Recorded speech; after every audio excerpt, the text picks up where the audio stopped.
Bienvenue si vous nous rejoignez pour décryptage sur NIO d'Info. En Tunisie, l'instance supérieure indépendante pour les élections, ISIE, a décidé lundi 2 septembre dernier de ne retenir que 3 candidats à la présidentielle du 6 octobre 2024, parmi lesquels le président sortant, Kais Saied. En revanche, 3 autres postulants qui avaient été réadmis par le tribunal administratif une semaine plus tôt ont été exclus. Mamadou Diouf, bonsoir et bienvenue. Merci. Bonsoir Charlotte. En juillet 2021, pour rappel, le président Kais Saied s'est octroyé les pleins pouvoirs. Il a limogé son Premier ministre, a suspendu l'Assemblée nationale et installé un nouveau gouvernement et adopté dans la foulée une mesure lui permettant de gouverner par décret. En seulement 24 mois après son arrivée au pouvoir, il a remodelé la Tunisie en opérant un virage autoritaire, pour le moins qu'on puisse dire. Et quelle est votre analyse aujourd'hui générale sur le mandat de Kais Saied jusqu'à présent? C'est l'incompréhension. C'est l'incompréhension puisque Kais Saied est arrivé au pouvoir en tant qu'indépendant.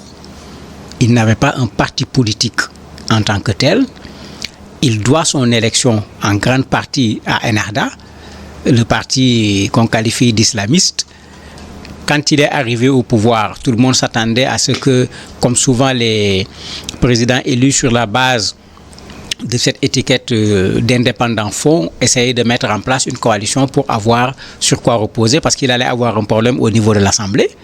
Mais il ne l'a pas fait. Au contraire, dès que l'Assemblée, avec son président qui était le président de Ennahda, a montré son désaccord sur un certain nombre de démarches, mais ça a été presque la lutte à mort contre ce président de l'Assemblée et finalement contre l'Assemblée qui s'est retrouvée dissoute parce qu'on s'est rendu compte progressivement que voilà un monsieur qui ne supporte pratiquement pas la contradiction.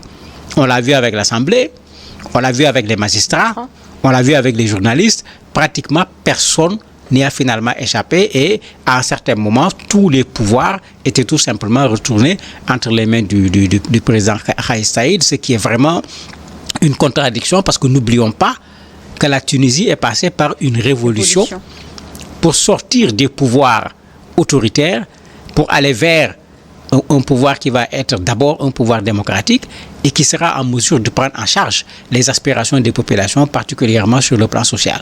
Justement, Kais Saied, à son arrivée, il incarnait un peu l'espoir, un candidat indépendant qui devenait président de la République. C'est aussi l'une des rares fois qu'un tel profil était élu dirigeant du pays. Mais c'était tout à fait normal puisque, après la révolution, Ennahda, qui est la mouvance islamiste, n'avait pas réussi à résoudre les problèmes sociaux. Oui. Les partis de gauche qui se sont ligués contre Ennahda, qui les ont fait partir, n'ont pas pu résoudre le problème. À un certain moment, ces partis de gauche se sont ligués avec Ennahda, la mouvance islamiste. Ils n'ont pas réglé le problème des Tunisiens. Donc, à un certain moment, le débat était que, mais attendez, c'est comme si les partis politiques sont en train de récupérer une révolution qui n'était pas une révolution des partis politiques et aujourd'hui ils sont en train de se partager la Tunisie au détriment des Tunisiens.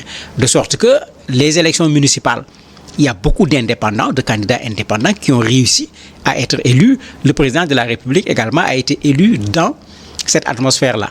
Mais malheureusement, cet espoir qui avait été suscité en se disant qu'avec ces indépendants, on va davantage prendre en charge les questions des populations. Quand le président est venu, il s'est mis à faire un combat contre les contre-pouvoirs et contre un certain nombre d'organisations qui n'entendaient pas le laisser diriger le pays tout seul. Mamadou Diouf, je n'ai pas les chiffres exacts, mais en Tunisie, lors des élections, on se rend compte qu'il y a de plus en plus d'indépendants qui se présentent. Est-ce qu'il y a un manque de confiance par rapport aux partis politiques? Les partis politiques n'ont pas résolu les problèmes des Tunisiens. Il faut qu'on soit clair là-dessus. Puisque après la révolution, l'attente la plus importante pour les Tunisiens était à 2 niveaux. Un niveau, plus de carcans, de tyrans, de dictateurs dans le pays. C'était ça le premier niveau. Le second niveau, mais la question du chômage. Parce que n'oublions pas que la révolution est partie de quoi? De quelqu'un qui s'est pratiquement immolé par le feu. Il a tout fait pour pouvoir réussir. Il se débrouille pour se trouver sa petite activité pour pouvoir vivre lui et sa famille. Même dans ça, on vient lui créer des problèmes. Et donc il y a cette demande sociale qu'il fallait résoudre. Mais aujourd'hui, quand vous regardez ce qui se passe, où en sont les libertés en Tunisie? Où est la démocratie en Tunisie? Quel problème social a été réglé pour les Tunisiens? Mais ça veut dire qu'on est retourné pratiquement au même niveau qu'au moment où les Tunisiens étaient en train de faire cette révolution avec des personnes finalement différentes, mais le fond des deux problèmes qui avaient surtout amené les Tunisiens à se soulever, oui. La dictature est en train de reprendre place sur le plan social, sur le plan économique. On est très loin d'avoir résolu les problèmes des Tunisiens. Et après un mandat, quels sont selon vous les points forts ou les points faibles de Kais Saïed? Le point faible, c'est cette gouvernance dans la solitude. Vous avez vu tout récemment, on va vers des élections, on avait déjà enlevé le Premier ministre, on vient d'enlever le gouvernement. Et je ne sais pas, il a peut-être un problème en lui-même parce qu'il voit partout des complots, il voit partout des gens qui sont en train de faire des combines contre lui en relation avec des forces étrangères. Et c'est le président qui parle. Ce n'est pas qu'on accuse le président, c'est lui souvent dans ses discours qui se lève, qui accuse les gens, alors qu'il n'amène aucune preuve. Personne n'a été traduit en justice, on a amené des preuves. Mais c'est comme si finalement, quand tu es contre le président, obligatoirement, tu l'es parce qu'il y a quelque chose qui est derrière toi contre le président. Ça vraiment, c'est la marque, malheureusement, de Kais Saïed sur ce plan-là. L'autre élément qui est également dans son bilan, qu'on n'oublie pas son référendum. Combien de Tunisiens ont participé aux élections? Cela a été boycotté. Mais c'était des élections qui se sont déroulées de façon lamentable. Les gens commençaient même à lui dire, mais tu as forcé la main à tout le monde pour faire ces élections avec la Constitution. Tu as forcé la main pour faire les élections législatives. En regardant le taux de participation, les gens lui avaient demandé de tirer la conclusion qui s'impose. C'est de se rendre compte qu'il a échoué parce que les Tunisiens ne l'ont pas suivi en ce moment, qu'il démissionne, mais il n'a écouté personne. Même avec 10% de taux de participation, mais il a tout validé et il continue à gérer la Tunisie tout seul. Et parlons de l'élection présidentielle à venir le 6 octobre 2024. Désormais, seul face au président sortant, on retrouve Zouahir, pardon pour la prononciation, Zouahir Maghazoui, secrétaire général du mouvement Al-Sharab, et Ayachi Zamel, en industriel à la tête du Parti libéral. Quelle personnalité entre les deux pensez-vous pouvoir vraiment se détacher, en tout cas se montrer comme un vrai challenger du président sortant? Mais malheureusement, il n'y en a pas. C'est des inconnus. Ce sont des inconnus, c'est vrai qu'ils ont été députés, tous les deux. L'un est un industriel, mais en termes d'assises sociales, en termes d'assises politiques, mais on ne leur connaît absolument rien au niveau de la Tunisie. Au contraire, il y avait une centaine de prétendants, de personnes qui s'étaient déclarées pour aller être candidats.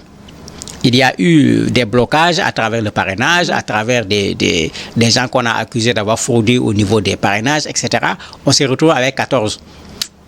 Après ce tri, on s'est retrouvé avec 3 personnes. 3 personnes, dont le président. Dont le président, oui. Ensuite, il y en a qui ont fait un recours au niveau du tribunal administratif. Le tribunal administratif leur a donné raison. Mais cette instance qui organise actuellement les élections et qui fait tout pour que le président Kais Saïed gagne les élections, mais a trouvé le moyen de dire que ce que le tribunal administratif a dit est vrai. C'est-à-dire que ces gens doivent rejoindre la liste des candidats.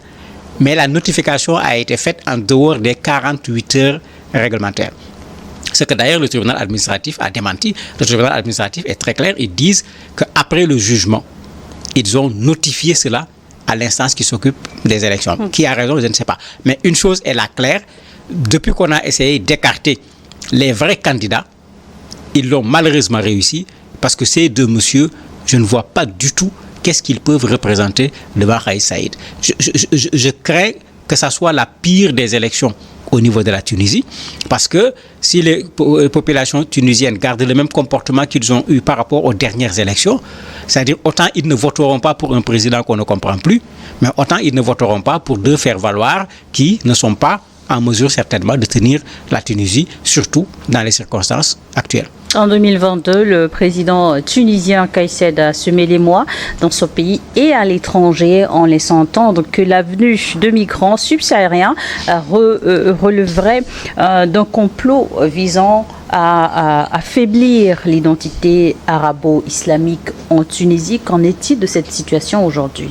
Elle est toujours la même. Je parlais tout à l'heure de complot en disant est-ce qu'il n'a pas des problèmes lui-même, parce que de la même manière, j'allais dire qu'il a agressé d'autres Africains, parce que la Tunisie fait partie de l'Afrique. Moi, je considère ça comme une agression par rapport au continent africain. Ils ont même affrété des avions pour rapatrier leurs ressortissants. Mais les gens n'avaient pas le choix, parce que rappelez-vous, ce n'était pas un discours seulement.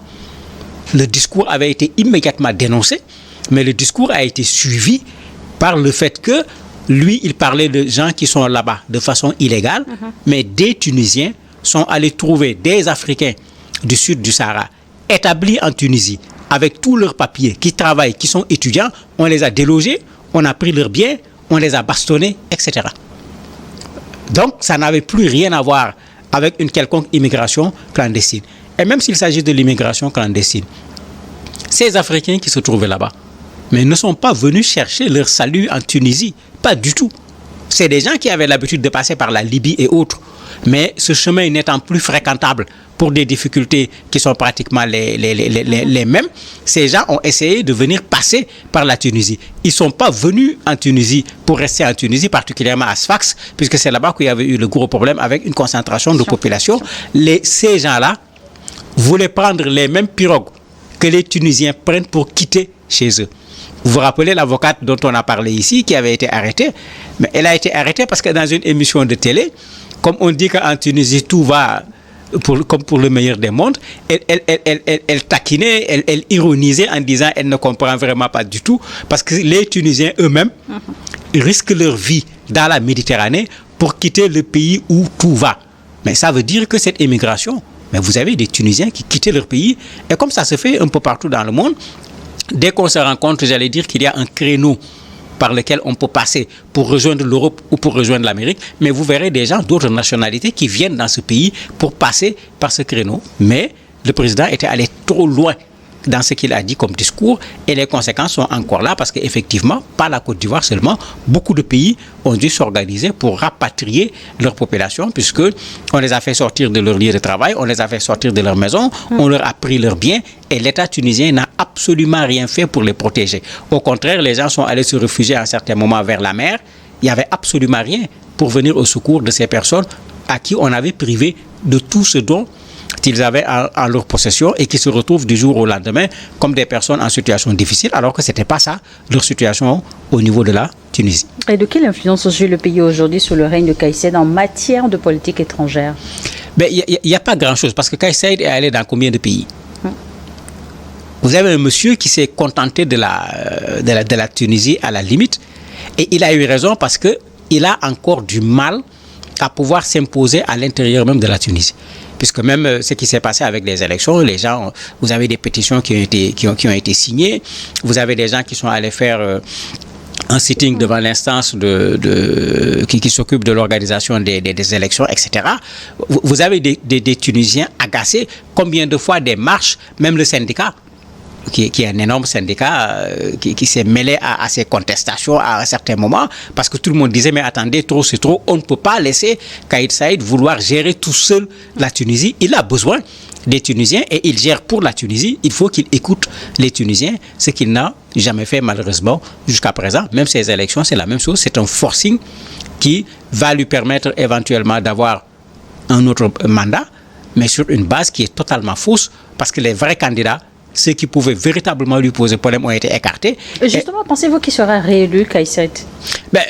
C'est évident qu'il va être réélu, puisque on a mis des obstacles devant tout ce qui pouvait aller. On a verrouillé le processus, parce que le parrainage, ce n'est pas comme le parrainage du Sénégal. C'est un parrainage qui demande la signature de 10 000 citoyens. Si au Sénégal, les gens peuvent récupérer 50 000 signatures, qu'on ne me dise pas qu'on n'est pas en mesure d'avoir 10 000 signatures en Tunisie. Mais ils l'ont verrouillé, ils ont dit que non, ça c'est de la fraude. On a tout fait pour réduire au maximum le nombre de candidats. Et qu'il se rappelle que quand il a été élu, lui, président de la République, lors de la dernière élection présidentielle, il y avait 26 candidats. On quitte 26 pour venir à 3 candidats. Et même sur les 3 candidats, il ne faut pas être surpris que d'ici là, qu'on leur mette des bâtons dans les roues, qu'on leur trouve des problèmes pour diminuer, pour qu'ils se retrouvent peut-être avec une seule personne. Une véritable opposition. Il n'y a aucun enjeu, ça sera une formalité. Mais, sauf si on voit en Tunisie ce qu'on a vu en Gambie, où un second cheval est venu passer devant celui que l'on considérait comme celui qui va gagner les élections, Yahya Jammeh. Sauf si cette situation extraordinaire se présente en Tunisie, ce qu'on s'attend actuellement, c'est à une formalité. La véritable équation, c'est plutôt le taux de participation. Est-ce que les Tunisiens iront pour voter le jour de l'élection présidentielle? Et pour conclure, Mamadou Diouf, des années plus tard, est-ce que le pays a réussi à tourner les pages de la révolution? Malheureusement, on peut dire que la page a été tournée en le disant de façon négative. C'est-à-dire les attentes de la révolution, on ne les voit plus. On se rappelle les manifestations des populations. On se rappelle comment beaucoup de Tunisiens ont été tués pour qu'on mette en place une Tunisie nouvelle. Une Tunisie nouvelle où tous les Tunisiens sont des citoyens, où eux tous peuvent participer au développement de leur pays. Mais ce à quoi nous assistons aujourd'hui, c'est le contraire des idéaux qui avaient porté la Tunisie. Donc sur ce plan, on peut dire qu'on a tourné la page de la révolution. Merci Mamadou Diouf d'avoir accepté de répondre à nos questions. Merci à vous également de nous avoir suivis dans Décryptage.